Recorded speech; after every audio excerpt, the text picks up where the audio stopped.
Iraq economic news and points to ponder Monday morning, the 11th of August 25. Listen to the full version on the official dinarreport.com website and become our supporter on Patreon. Almost impossible. Iraqi banks are threatened with closure due to the central bank's new conditions. The 10th of August 1319 information, Baghdad. Economic expert Mustafa Hantoush considered on Sunday that the requirement to raise the capital of Iraqi banks to 400 billion dinars, in addition to the necessity of a foreign partner, are almost impossible conditions at the current stage, especially with foreign investors reluctant to enter the Iraqi market due to the political and economic instability. Hantoush told Al-Maluma, implementing these standards requires a more open investment environment and deeper reforms to the economic and legal infrastructure. He emphasized that a number of Iraqi banks provide good services and deserve support and incentives, not strict standards that could lead to their closure. Hantoush called on the Central Bank of Iraq to adopt a gradual reform plan that takes into account the reality of the local market and strikes a balance between protecting the banking sector and stimulating its growth, emphasizing that financial policies must focus on enhancing the competitiveness of national banks rather than weakening them. This comes amid moves by the central bank to grant new licenses to foreign banks, a move some see as an attempt to increase competition and improve services, while others warn it could exacerbate the challenges facing local banks. Iraqi banking analysis reveals troubling lending ratios. Business Iraq. Jawad Al-Samari, August 10, 2025. 615. The new headquarters of the Central Bank of Iraq, CBI. Photo.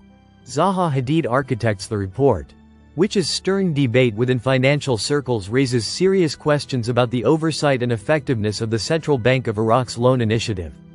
The analysis categorizes Iraqi banks into three distinct groups, based on their credit-to-deposit ratios.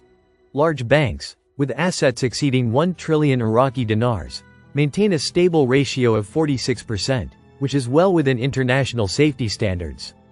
However, for medium-sized banks, with assets between 500 billion and 1 trillion dinars, this ratio jumps to 109%.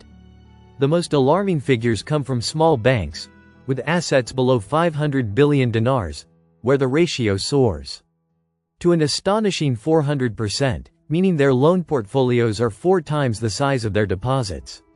To illustrate this disparity, Al-Obeidy's analysis cites specific examples: one small bank with just 2.2 billion dinars in deposits extended loans valued at 440 billion dinars, another had deposits of only 3 billion dinars while managing a credit portfolio exceeding 136 billion dinars.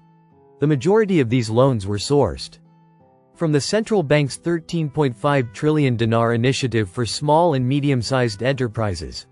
This trend is prompting critical questions. How were institutions with such a limited deposit base and questionable creditworthiness enabled to manage these massive sums? What is the nature of the projects being funded, and what is their actual impact on Iraq's economy and GDP? Al-Obeidy's analysis suggests that while the initiative has been in place for over 2 years, the loan-granting mechanism needs a comprehensive review. He also calls for a re-evaluation of banks based on deposits and client base, as well as more rigorous oversight of the small banks that appeared to have found a massive opportunity for financial maneuvering without clear standards or accountability. The analysis concludes with the central bank's new conditions.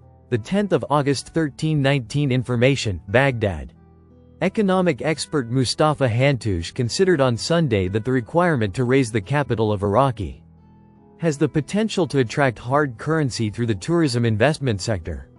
August 10, 2025. Baghdad, Iraq. Observer economic and financial expert Safwan Qusay asserted that Iraq possesses the potential to increase its attractiveness in the tourism investment sector, given that Iraq currently boasts 12,000 cultural and religious tourist sites, in addition to natural areas.